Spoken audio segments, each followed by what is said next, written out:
Nah, saya juga nggak ngerti kenapa saya.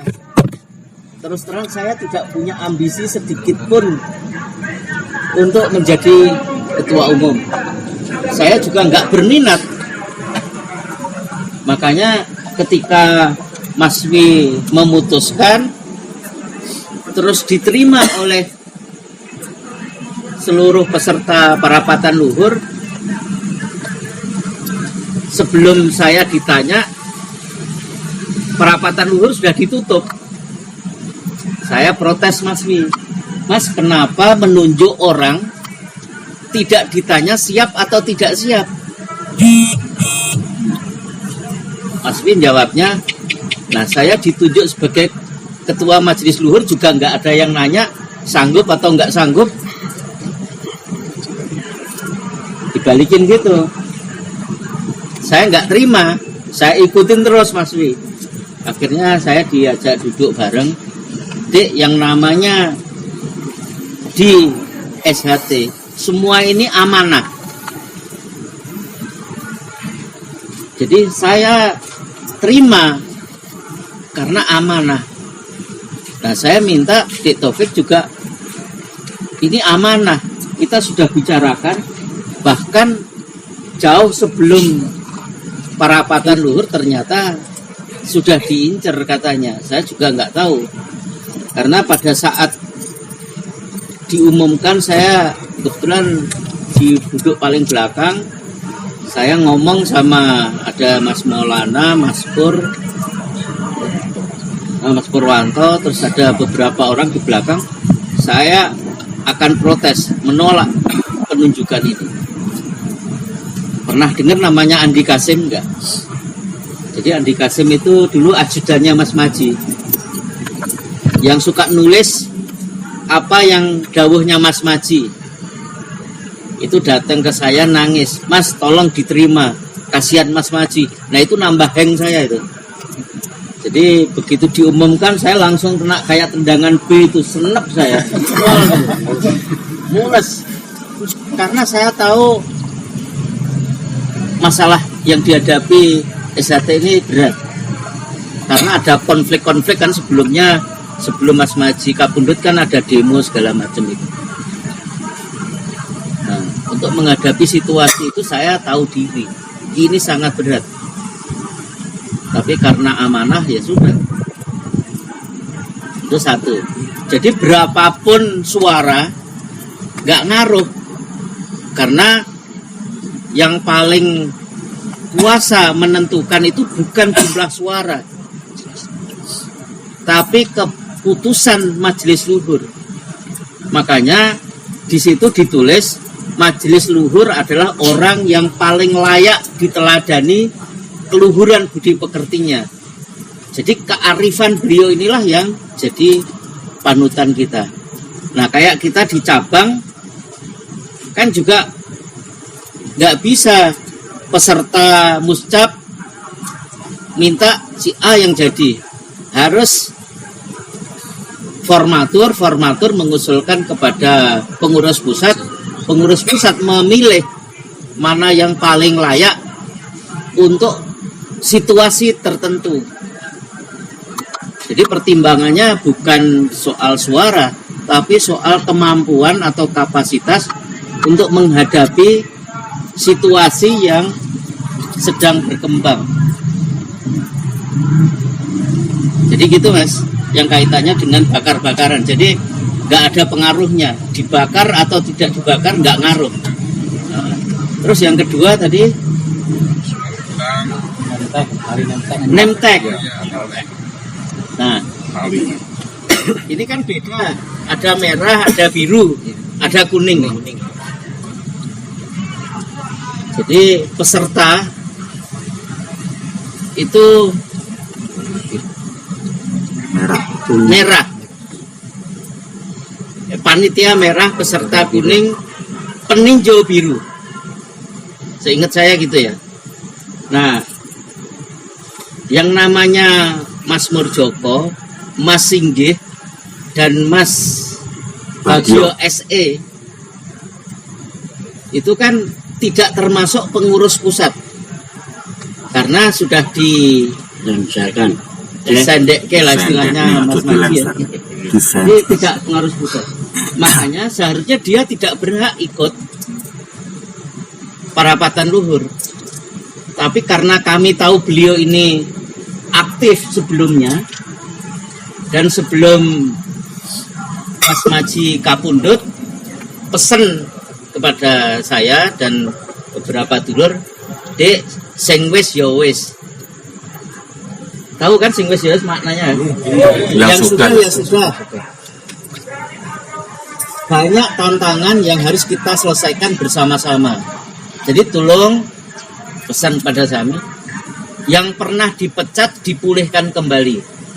Cabang yang pernah diskoros dipulihkan kembali. Sehingga saya diminta untuk ngeraketke merekatkan yang selama ini agak pisah. Nah, itu amanah Mas Maji yang diberikan pada kami. Karena itu kenapa saya menghubungi satu Mas Weknyo, putranya Pak Santoso yang tinggal di Bandung. Kenapa saya menghubungi Mas Gembong yang mendemo Mas Maji, menghubungi Mas Zakaria, Mas Bagio TA, semua saya datengin ke rumahnya untuk ngeraket kayak tadi, karena ini amanah. Tapi sedulur-sedulur terutama loyalis Mas Maji nggak setuju. Mereka merasa masih sakit hati karena di demo. Nah, ini pelajaran buat kita ya. Pada saat beliau menyampaikan, Mas Taufik saya nggak merasakan betapa sakit hatinya kita di demo gitu. Lah Mas Pur sekretaris, lho wong SHT loro hati, mesti nggak bener keesaane digituin. Jadi menurut ukuran Mas Pur, jadi yang namanya orang SHT itu nggak boleh dendam, nggak boleh sakit hati. Kalau masih ada perasaan dendam, ada perasaan sakit hati, itu berarti salah keesaannya.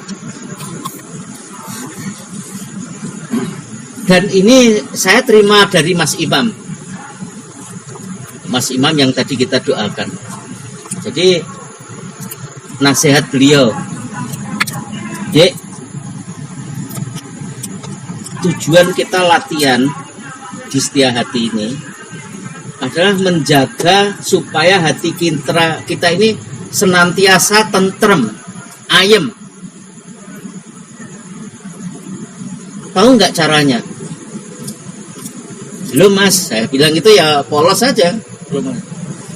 Dek, tahu nggak prinsip kerjanya radio? Maksudnya gimana Mas? Kan radio itu ada gelombangnya untuk memilih acara.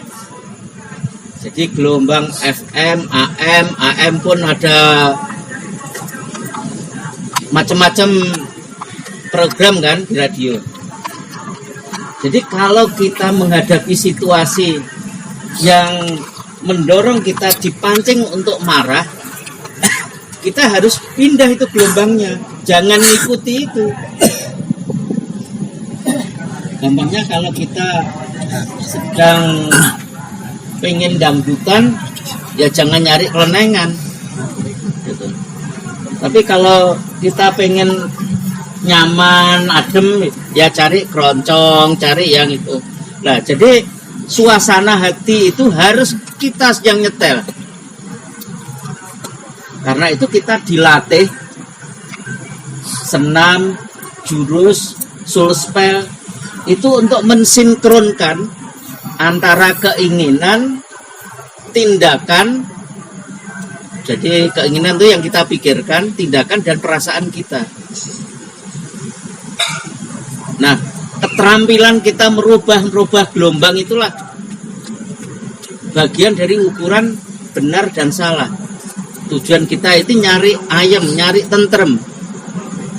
Jadi kalau kita ini diganggu oleh WA grup dan itu memancing emosi kita, ya kita pindah gelombangnya, nggak usah diikutin. Ini yang terjadi. Ya, Emosi. Ini yang terjadi. jadi Lanjut kita ini. harus bersikap EGP. Emangnya gua pikirin, ya kan? Sabar mas. Jadi ya kita tahu lah. Kalau saya ngikutin WA mau marah kan tiap hari marah. Kapan kita bisa seneng-seneng ngumpul kayak gini? Ya EGP aja. Nah itu ilmu yang saya rasakan dari Mas Imam. Merubah gelombang, merubah volume. Mau kenceng, mau lembut, itu kita harus berlatih nyetel hati kita. Jadi tadi Mas, jadi kenapa kita ngundang Mas Murdoko, Mas Singgih dan Mas Widodo, Mas Bagio, karena pesan almarhum. Dia tidak eksplisit. Pada saat saya mau ngundang, saya sudah diprotes orang Madiun. Mas, jangan diundang, nanti bikin penyakit. Nah, tapi karena amanah almarhum tadi yang namanya, kalau amanah orang yang sudah meninggal kan sebagai wasiat itu, ya saya jalanin aja. Sekarang kalaupun beliau jadi duri, yang diproteskan oleh sedulur Madiun, ya nggak apa-apa. Ini bagian pelajaran buat kita. Jadi ontran-ontran ini jangan kita sesali. Kita terima ini bagian dari pelajaran. Pelajaran untuk mana yang benar, mana yang salah. Dan sekaligus untuk menguji kita semua. Sanggup nggak kita menjalankan sumpah? Kalau nggak sanggup ya udah ikut-ikutan aja sana gitu kan. Tapi saya yakin karena ini pelajaran penting buat kita, ya saya yakin saudara-saudara nggak ingin hancur lebur seperti itulah ya. Terus yang terakhir, nah jadi ada 8 cabang yang kita nonaktifkan. Kenapa cabang itu dinonaktifkan? Karena ketua-ketua cabang itu menggugat majelis luhur ke pengadilan.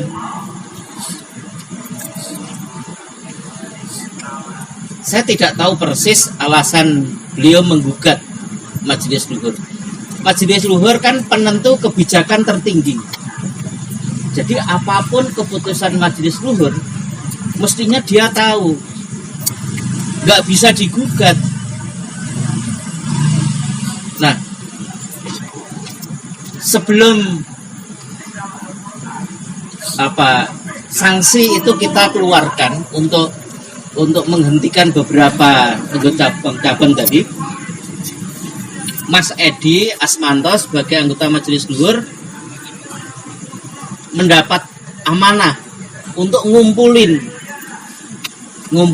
yang 8 ini, dimintain klarifikasi. Ini organisasi persaudaraan, nggak usah lah sampai ke pengadilan gitu. Tapi mereka menolak semua. Ya karena sudah tidak mau diajak rembukan, ya sudah sanksi kita keluarkan. Jadi kan di organisasi kita ini ada Dewan Harkat Martabat, ada Majelis Luhur. Jadi sebelum sanksi kita keluarkan, Dewan Harkat Martabat ini bekerja untuk melakukan klarifikasi. Jadi sebelum sanksi diputuskan sesuai dengan anggaran dasar, yang bersangkutan diberi hak untuk membela diri. Tapi dipanggil nggak mau datang, ya sudah. Dengan sangat berat kita kasih sanksi itu. Jadi siapapun yang ingin mendirikan negara di dalam negara itu karena mereka punya badan hukum sendiri. Sebetulnya kalau kita mau saklek-saklekan, kita langsung sudah kalian bukan bagian dari SHT karena sudah punya negara sendiri, punya badan hukum sendiri, selesai. Tapi karena kita tadi dipesan oleh almarhum direkat dirangkul kembali ya, kita rangkul. Walaupun sekarang masih domrucut gitu ya, ya nggak apa-apa, proses itu. Ada lagi? Iya mas, Eh, tunggal.